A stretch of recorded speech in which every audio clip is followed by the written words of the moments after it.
Om Swastiastu. Salam dan bahagia Ibu Bapak Guru hebat. Perkenalkan, saya Made Mardike, calon guru penggerak Angkatan 9, Kota Denpasar. Saya bertugas di SD Saraswati 6 Denpasar.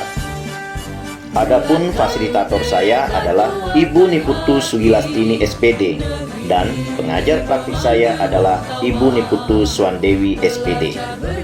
Ibu Bapak Guru hebat, pada kesempatan yang berbahagia ini saya akan memaparkan tugas koneksi antar materi modul 1.3, yaitu visi guru penggerak, refleksi dan pemahaman antar modul 1.1, 1.2 dan 1.3.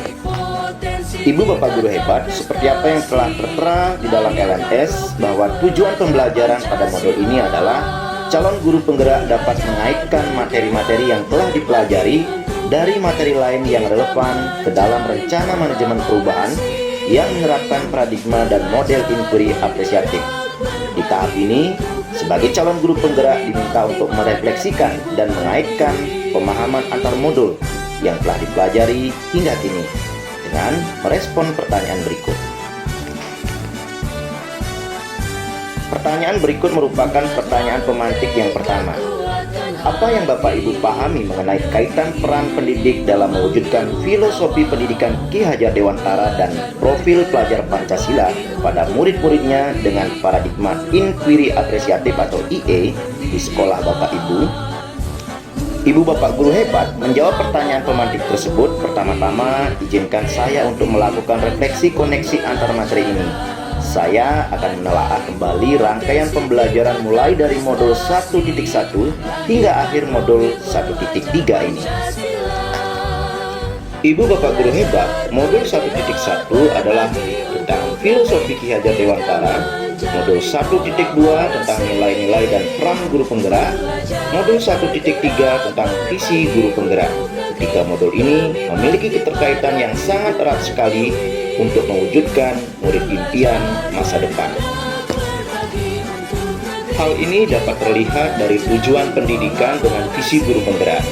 Menurut Ki Hajar Dewantara, tujuan pendidikan adalah membimbing anak-anak untuk mencapai keselamatan dan kebahagiaan tertinggi, baik sebagai individu maupun sebagai bagian dari masyarakat. Oleh karena itu, peran pendidik adalah membimbing perkembangan alamiah anak-anak untuk memperbaiki perilaku dan memperkuat potensi mereka. Nah, kemudian dalam menyusun visi pendidikan, guru penggerak harus berfokus pada menciptakan lingkungan belajar yang memungkinkan setiap murid untuk berkembang secara optimal sesuai dengan potensi dan bakatnya. Tujuan utama adalah meningkatkan mutu pendidikan dengan memberikan perhatian khusus terhadap kebutuhan individual dan memberdayakan murid untuk menghadapi tuntutan zaman. Begitu pula, keterkaitan antara visi guru penggerak dengan nilai dan peran guru penggerak sangat erat sekali, di mana kita ketahui nilai guru penggerak yaitu berpihak pada murid, mandiri, reflektif, kolaboratif, inovatif. Sedangkan peran guru penggerak yaitu menjadi pemimpin pembelajaran, mewujudkan kepemimpinan murid, mendorong kolaborasi, menjadi coach bagi guru lain, menggerakkan komunitas praktisi. Nah, selanjutnya, visi guru penggerak harus mampu mencerminkan nilai dan peran guru penggerak dalam mewujudkan profil pelajar Pancasila. Ibu Bapak Guru hebat, tentu kita sebagai pendidik tidak asing lagi bahwa profil pelajar Pancasila berarti pelajar sepanjang hayat yang kompeten dan memiliki karakter sesuai dengan nilai-nilai Pancasila. Karakter tersebut antara lain beriman, bertakwa kepada Tuhan Yang Maha Esa, dan berakhlak mulia, mandiri, bergotong royong, berkebinekaan global, bernalar kritis, dan kreatif.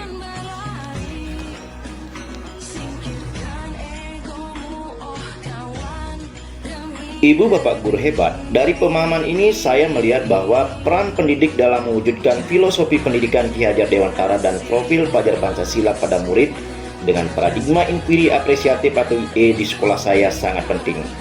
Dalam paradigma IA, pendidik berperan sebagai fasilitator pembelajaran yang mendukung murid dalam mengembangkan pemahaman yang mendalam tentang nilai-nilai Pancasila, menghargai individualitas murid, dan membimbing mereka untuk menginternalisasi nilai-nilai tersebut dalam kehidupan sehari-hari. Dengan demikian, apabila seorang guru penggerak sudah menginternalisasi nilai-nilai yang relevan dengan peran guru penggerak, maka ia akan memiliki kemampuan untuk mewujudkan visi yang telah dirumuskan berdasarkan filosofi Ki Hajar Dewantara. Agar visi ini dapat tercapai, sangat penting untuk memiliki pendekatan yang terukur, konkret, sistematis, dan terencana.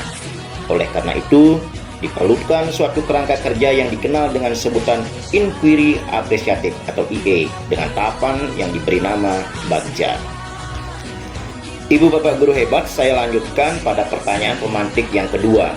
Revisi dan rumuskan dengan penuh keyakinan visi yang telah Bapak Ibu buat berdasarkan jawaban pertanyaan di atas dalam sebuah visi yang membuat Bapak Ibu bersemangat ketika membacanya dan menggerakkan hati setiap orang yang membacanya.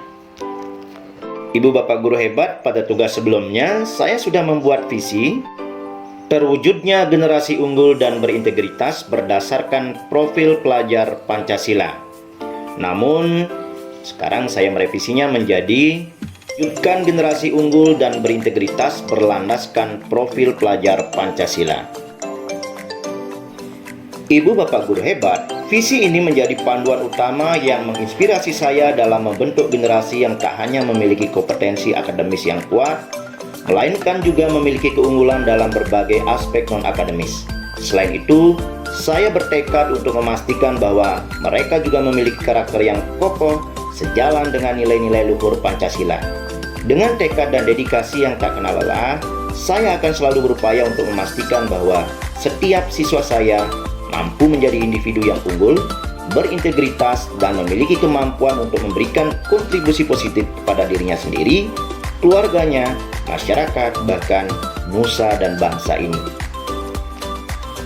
Ibu Bapak Guru hebat, sekarang kita masuk pada tahapan Bagja dalam Inquiry Apresiatif atau IA untuk mencapai prakarsa perubahan.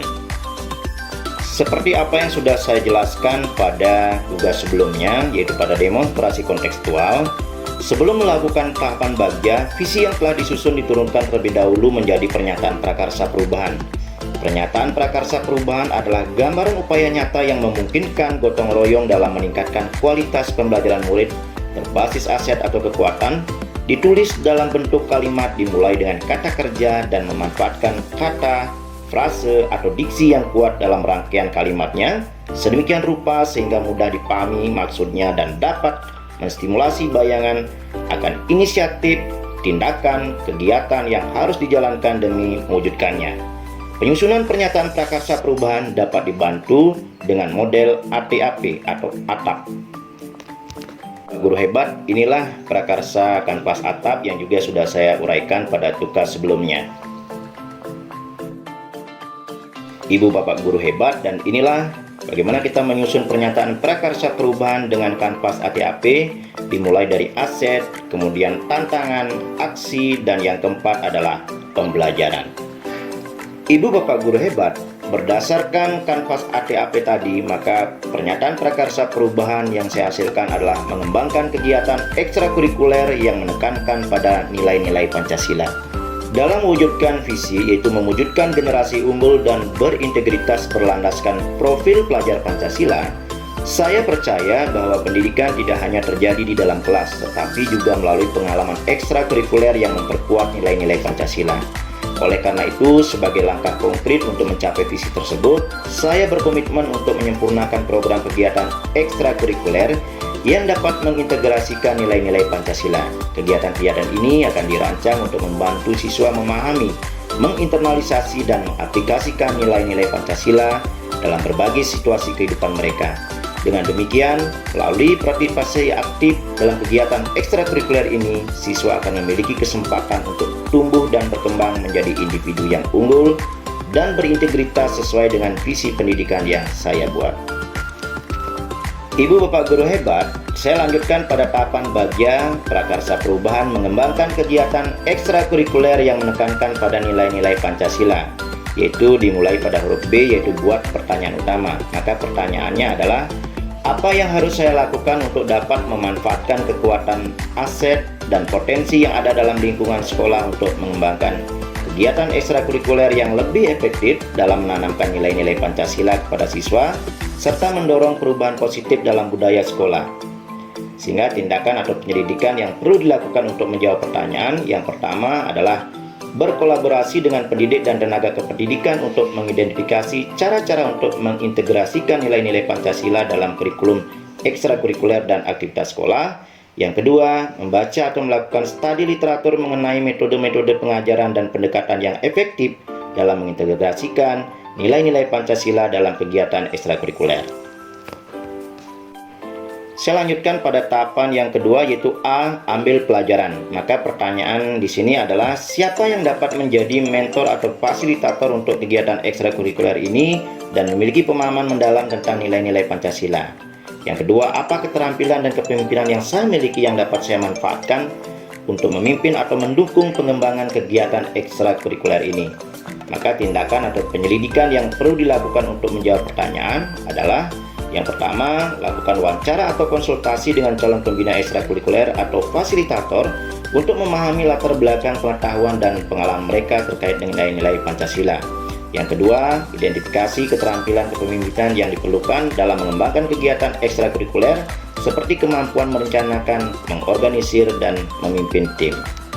Ibu Bapak Guru hebat, saya lanjutkan pada tahapan bagian yang berikutnya, yaitu G. Gali mimpi.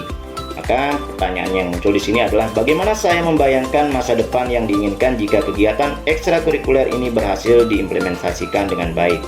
Maka tindakan atau penyelidikan yang perlu dilakukan untuk menjawab pertanyaan adalah: yang pertama, lakukan survei dan wawancara dengan siswa, orang tua, guru, dan komunitas sekolah untuk mendapatkan masukan tentang harapan mereka terhadap kegiatan ini. Kemudian yang kedua, identifikasi sumber daya yang tersedia, baik dalam hal tenaga, pengajar, fasilitas, atau dana yang dapat digunakan untuk mendukung kegiatan ini. Ibu Bapak Guru hebat, saya lanjutkan pada tahapan yang berikutnya, yaitu J. Jabarkan rencana atau desain.